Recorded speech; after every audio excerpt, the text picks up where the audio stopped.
Et nous sommes en ligne avec Yehuda Glick. Bonjour, merci d'être avec nous. Vous êtes ancien député Likoud et président de la fondation Shalom Jérusalem.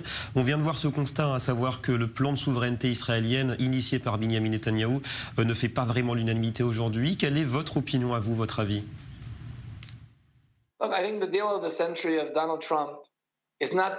Je crois que le deal du siècle du président Trump n'est pas la situation idéale. Mais si on regarde en arrière, le mouvement sioniste et le processus de rédemption du peuple juif, on voit bien que les choses n'arrivent pas grâce à des révolutions. Elles se font grâce à une évolution. Elles se font doucement, pas à pas. C'est comme le plan de partition de l'ONU. Au début, nous n'étions pas très enthousiastes, mais c'était un progrès supplémentaire. Et Israël a toujours dit oui, et les Palestiniens ont toujours dit non. Ils n'ont jamais manqué une occasion de manquer une occasion. Et là, c'est la même chose. Quand on regarde le deal du siècle de Donald Trump, je crois que ça fera nettement avancer Israël et nous continuerons. C'est un nouveau pas. Un jour, il y aura un seul État juif qui s'étendra sur tout Israël et la Judée-Samarie. Et je pense que pour cette raison, il est important de promouvoir un procédé pas à pas. Et je crois que Netanyahou a raison d'accepter ce plan. Il faut continuer dans cette direction. Je ne sais pas quand nous aurons une nouvelle occasion à saisir. J'ignore si Trump sera réélu. Donc c'est pour ça que nous devons pleinement saisir cette opportunité que nous avons aujourd'hui. Et à l'avenir, nous verrons quelle sera la prochaine étape.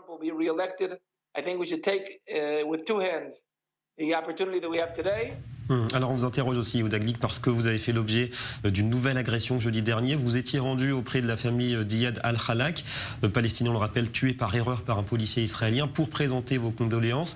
Cela ne s'est pas passé comme prévu. Qu'avez-vous ressenti?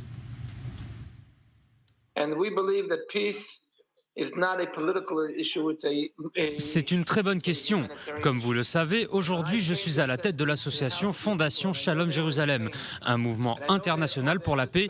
Et pour nous, la paix n'est pas une question politique, c'est un sujet humanitaire. Je me suis rendu chez ces gens, je suis conscient de leur souffrance et du traumatisme douloureux qu'ils ont subi.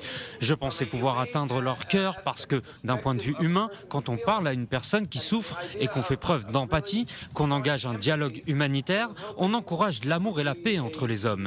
Malheureusement, il y avait un groupe de jeunes qui n'entendaient pas les choses de cette manière, pour qui la violence est un outil légitime. Ils m'ont jeté au sol, m'ont poussé dans les escaliers, m'ont roué de coups, m'ont frappé, m'ont cogné, m'ont marché dessus.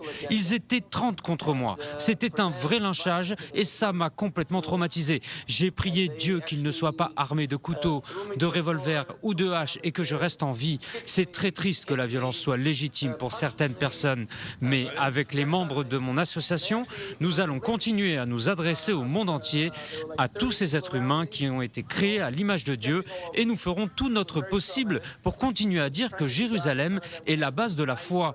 Et depuis Jérusalem, nous allons essayer de faire venir la paix dans le monde. Yehuda Glick, ce comportement des Palestiniens, c'est aussi pour vous le reflet de la tension qui règne actuellement dans les territoires? Je ne suis pas du tout d'accord avec ça. Je pense que les dirigeants palestiniens qui sont à la tête de l'autorité palestinienne corrompue aimeraient continuer à avoir le pouvoir et à gérer tout l'argent qui est envoyé à l'autorité. Mais ils pensent que la majorité de la population palestinienne est très heureuse.